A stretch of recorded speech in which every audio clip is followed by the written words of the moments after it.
Welcome to part 2 of Under the Pyramids, featuring guest host Andrew Lehman and musician Reber Clark.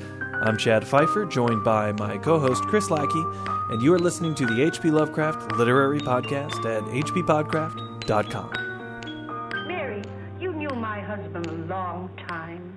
Oh, yes, madame. And you remember what he always said about these things? That it was impossible for the dead to return. This proves he was right. For if it would have been possible, I would have had some sign from him in the past 10 years. hppodcraft.com. But when he faints, he has another crazy vision dream. Yeah, he starts dreaming and thinking through all of those burial rites of ancient Egypt, in which he says people were sort of preparing houses, not tombs. You know, they're preparing for this afterlife. Right. They so completely believe in the afterlife that what they're building is a place to live after they die. Right. Yeah, in fact, didn't they bury their servants with them and their cats and their dogs and all of Yes, this? yeah. Mm-hmm. Which leads to my favorite sentence in the entire story. All these people thought of was death and the dead. It's short. It's like the shortest sentence in the whole story. Yeah, too. exactly. And it just sounds like he's bad-mouthing some neighbors or something. And all those people think about is death and the dead. I'm sick of it. Always building tombs. But that's, a lot of, thank goodness for that preservation of their lives, because it actually has taught us a lot, right? Oh, yeah. Yeah, of course. And if you think about it, people in ancient Egypt didn't live very long. 20, 30 years tops. You probably spend a lot more time being a corpse than you would being a living person. Yeah. Well, I think as we all will. that goes for everyone at all times. Not me. Oh, well, not you. Yeah.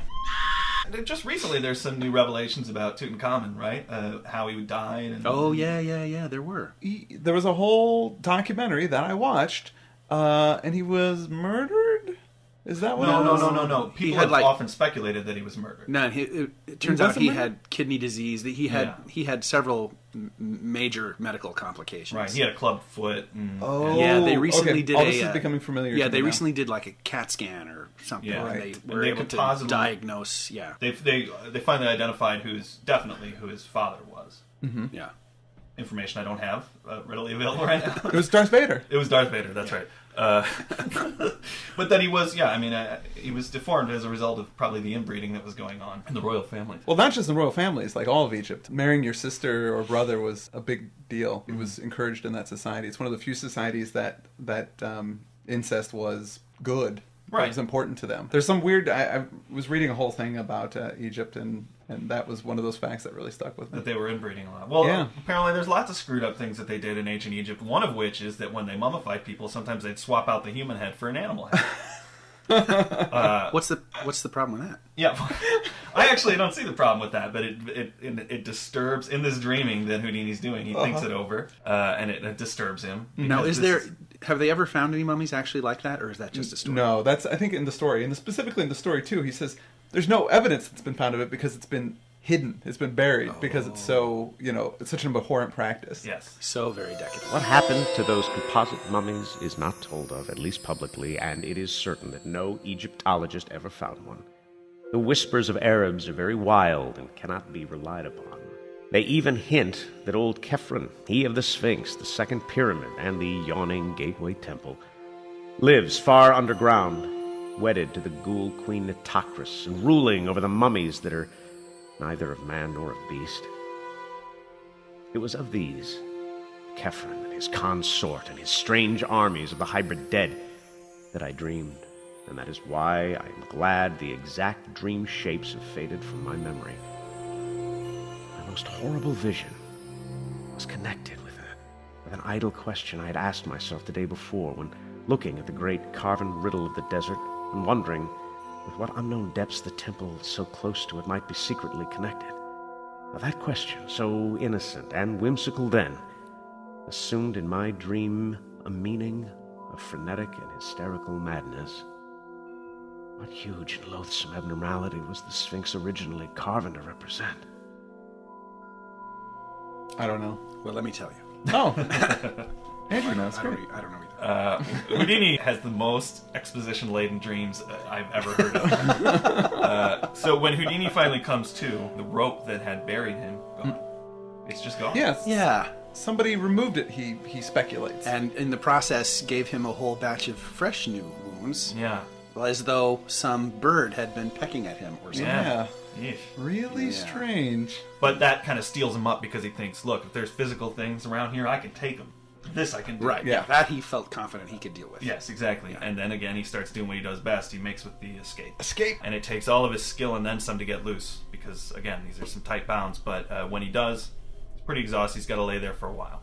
He finds that wherever he is, it's completely black. Mm-hmm. And, when he finally gets up enough energy to start roaming around, he doesn't want to walk at random. No. So he heads towards that putrescent smell. That breeze. There's a breeze. Because he figures that smell's got to be coming from somewhere, and if there's an opening anywhere in the world, Houdini figures he can get through it. Exactly. But soon he realizes that the smell is so bad, the wind is doubtless taking him towards a greater abyss because it's not the clean smelling wind of the desert. Right.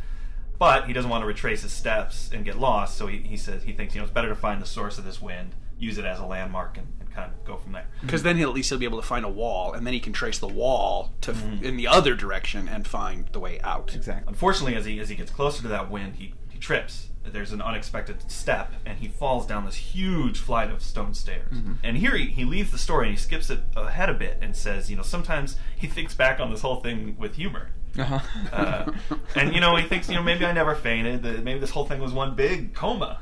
He says, like one big fainting spell, starting with him getting lowered into the pit and ending with him stretched out in the sand. Well, I mean, and he says in this paragraph too that the constables basically said that there was an entrance where the bars were bent to the side where that he could have come out of, so that he was somehow he made his way out of there, even though he doesn't remember exactly how. And this is where Lovecraft typically sabotages himself as a storyteller, in that he gives away the ending here in the middle of the story. He lets us know that it all comes out okay, Houdini gets out, right, and everything's going to be fine. So he kills any chance of suspense by telling the end of the story now instead of waiting for later. Yeah, exactly. Right. And he does that a lot. And it's that a because lot. I presume it's because he wants the last line to be that big, shocking, mind-blowing revelation. Yeah. So right. he blows it now so that he can have his mind-blowing revelation be the last line of the story. Well, and also too, the narrators of the story it's in first person and they're telling a story. Right. So obviously, that's always the case that Lovecraft sabotages the suspense. Because they have to live because they're telling the story. Otherwise, how can they? And of course,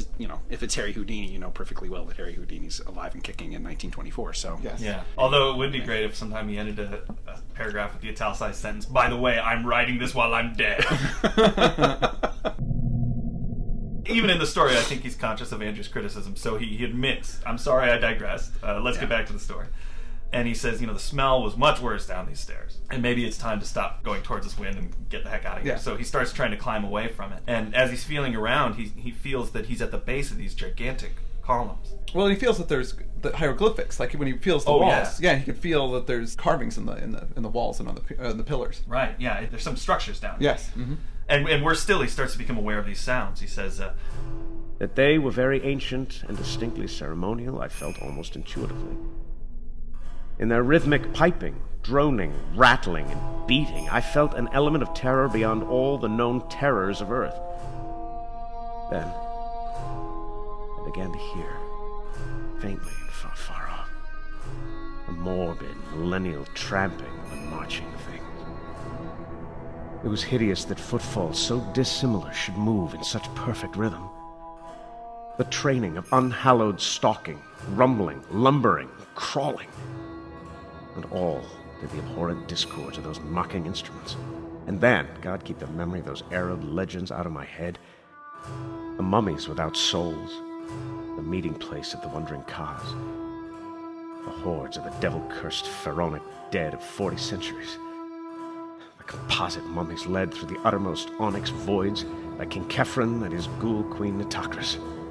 the wandering Khas? What does that mean? The Egyptian conception of life and the afterlife, you had a body and you had a soul and you had a Ka. Mm-hmm. And the Ka was part of your personhood that survived the death of your physical body and had to be taken care of and appeased by your relatives. And it was depicted in pictures as a bird with a human head. Oh. Right, yes. Yeah. Uh-huh. And it's just sort of part of your personhood that survives death. And it could possibly return to your mummified physical body. And reanimate if your body was properly preserved and mummified, then your Ka could re-enter it and drive you like a zombie to stagger around. There's one passage in there where Lovecraft as Houdini is describing the fear that he felt. And, we know that Houdini sort of objected to the depiction of him as fainting or being afraid, because it's like his whole professional reputation depended on him never fainting or being afraid. He was too manly for any of that.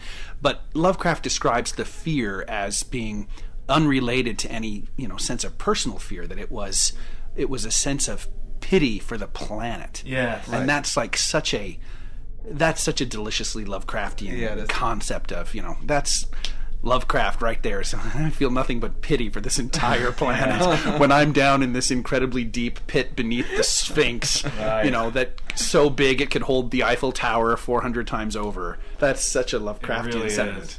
Houdini's thinking that these are those animal-headed mummy ka-possessed monsters of legend. As they approach, they bring some light with them, and he hides behind one of these columns he feels, and in the light he sees, holy crap, these columns are enormous. Just the base of these things would dwarf the Eiffel Tower to insignificance. He really is deep underground. Wow. Yeah. That's huge. And they keep getting closer and closer. I would not look at the marching things. That I desperately resolved as I heard their creaking joints and nitrous wheezing above the dead music and the dead tramping. It was merciful that they did not speak. Good God. The crazy torches began to cast shadows on the surface of those stupendous columns. Heaven take it away. Hippopotami should not have human hands and carry torches. Men should not have the heads of crocodiles. So there's a Fantasia-esque hippopotami with torches. I agree that men should not have crocodile heads. Yeah, I agree.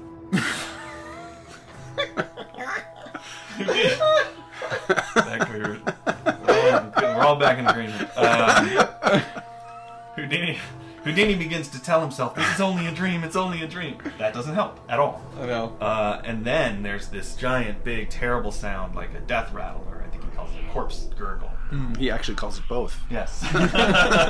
Houdini opens his eyes to see that all of the terrible beasts have sort of filed in one direction and are worshipping at this aperture where the noxious wind has come from. And this opening, this giant opening, is flanked by two giant staircases. One of these was the one that he apparently fell down. This hole is huge, and the things are throwing tributes of some kind to the space. Objects which he hints are something so horrible he doesn't want to say what they are. I assume it's some kind of bodies or... dead babies, who knows what. It's something so unspeakably awful. horrible that he can't even let himself think about what it actually is. Hummus. What did you say? He said hummus. Hummus! I love hummus. I don't know if I said that. Yeah, hummus is delicious. If I, that would be an excellent way to get me out of any hole. Some hummus and some peanut chips in there. King Kefren and Queen Nitocris are there. They're leading this army of hybrid. And it turns out King Kefren is his guide. Yeah. Abdul Yeah. Al-Reyes Drogman. That's right. It turns out that unlicensed guide who set him up at the top of the pyramid is none other than King Kefren himself. Right. The dude that had the pyramids and the Sphinx built. That's right. So he had... He's a bigwig. He's a bigwig. Yeah. The Likes biggest. to go among the people in half boxes. The wiggy. Queen Nitocris, a little detail there, half of her face has been eaten away by rats. Or some other ghouls. Yeah, he doesn't... Who Who could tell? Who knows? You have to get pretty close to determine that it's rats. But he thinks, hey, if all these things are distracted with their worshipping and their obeisance, then perhaps I can climb out of here up one of those staircases while they're distracted. He carefully makes it to the base of the staircase, crawling along, and he begins to ascend. He has no intention of looking back. No. But he does hear another one of those big death rattle corpse gurgles, and he feels compelled to He's look got to at it. look. He can't not look. The monstrosities were hailing something which had poked itself out of the nauseous aperture. I seized the hellish fare, proffered it. It was something quite ponderous. Even as seen from my height, something yellowish and hairy, and endowed with a sort of nervous motion.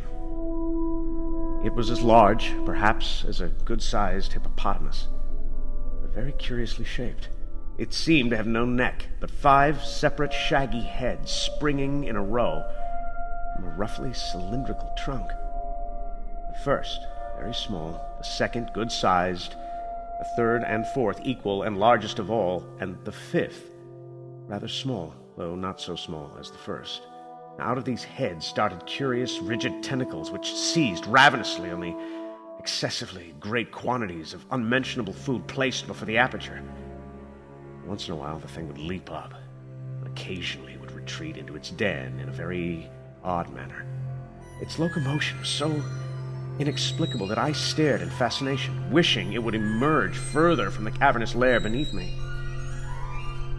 It's a strange sounding thing that he's described. Rigid tentacles. I don't know. I sat and scratched my head over that for a while. Maybe they're slightly curved and rigid tentacles. Sharpened, perhaps, on one end? Maybe. And then, of course, this thing does emerge, the whole of it.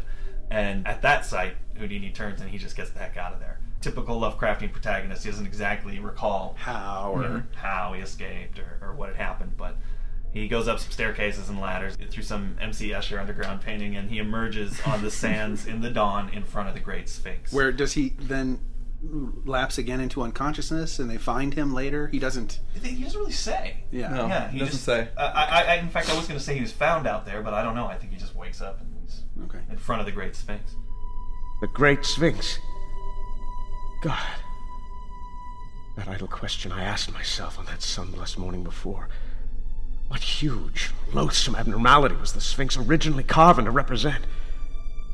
Accursed is the sight, be it in dream or not, that revealed to me the supreme horror, the unknown god of the dead, which licks its colossal chops in the unsuspected abyss.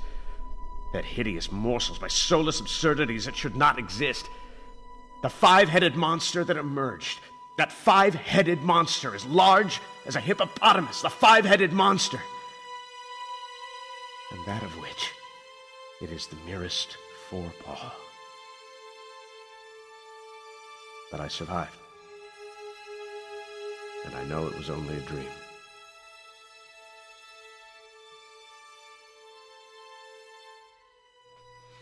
So now you get it. Yeah, it's the paw. It's the paw of the actual living Sphinx. Yeah, that's the end of the story. That's the end. Yeah, that's a neat trick, though.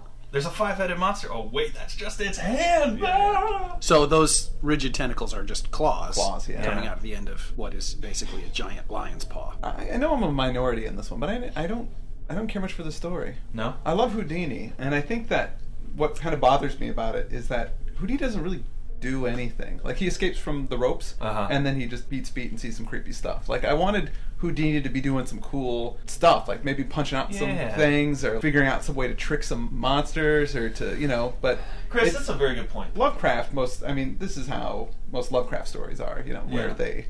I feel like it should be more pulpy, and not so Lovecrafty. And the fact that... Did you see that movie, Bubba Hotep? I did. The Don Coscarelli movie? I had the same complaint about that. You set it up where you have Elvis and John F. Kennedy fighting a mummy, and neither of them did Elvis-like or John F. Kennedy-like things. Yeah. Because Elvis, he knew some kung fu, he was good with guns. Yeah. John F. Kennedy was an excellent diplomat. They had all these skills they could have taken to bear against the mummy. And they didn't really do it. They just reacted as two old people would to anything. Right. Well, to a mummy attack. But, I mean, I was disappointed in that regard. Yeah, now that you mentioned, you get the world's greatest magician in the world's most awesome Lovecraftian setting, and all he does is faint a couple of times and run away.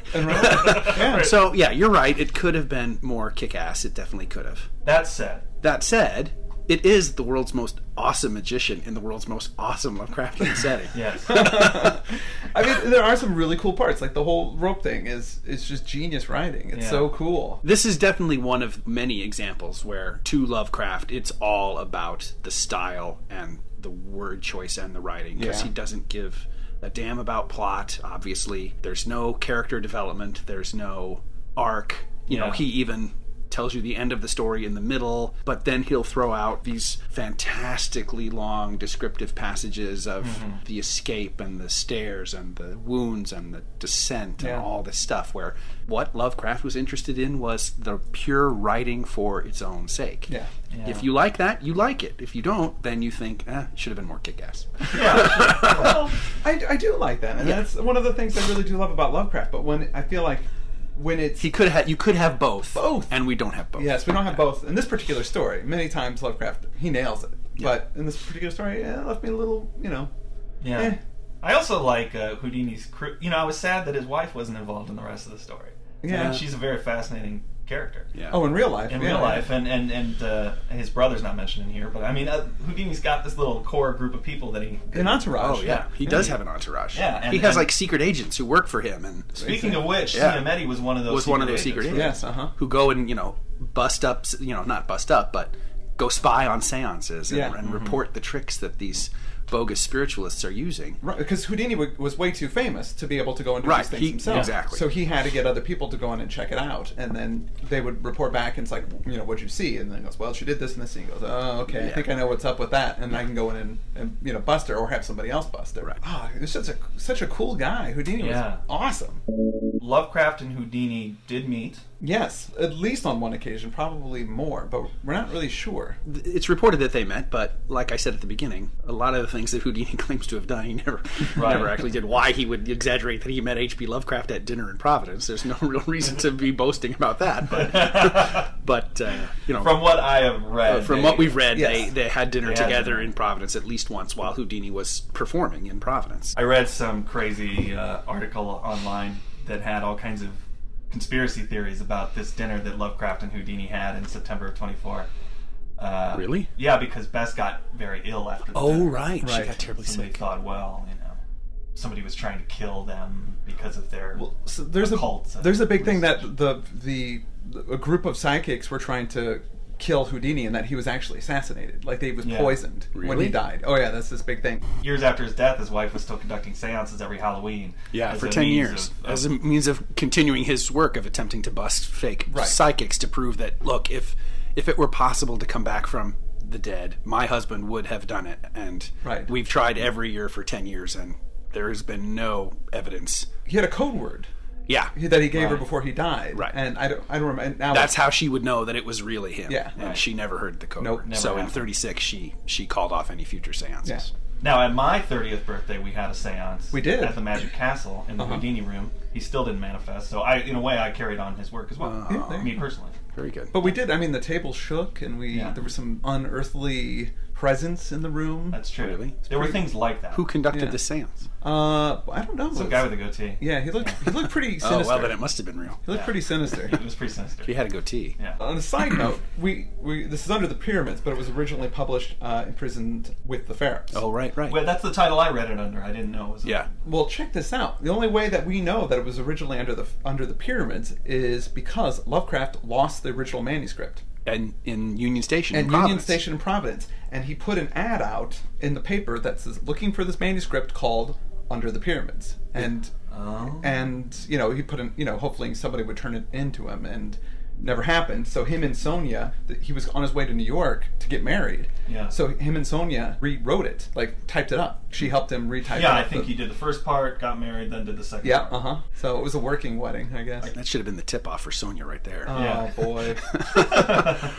Well, I don't have much more. I know that we could talk about Houdini at length, but we're Yeah. approaching end here. Chris, what are we doing next week? Next week we are doing The Shunned House. And I'll just say one more time, thank you so much to Reber Clark for providing some great music. Reber, man, way to rock it. I'm Chris Lackey, I'm Chad Pfeiffer. I'm Andrew Lehman. and this has been the H.P. Lovecraft Literary Podcast. HPPodcraft.com. hppodcraft.com.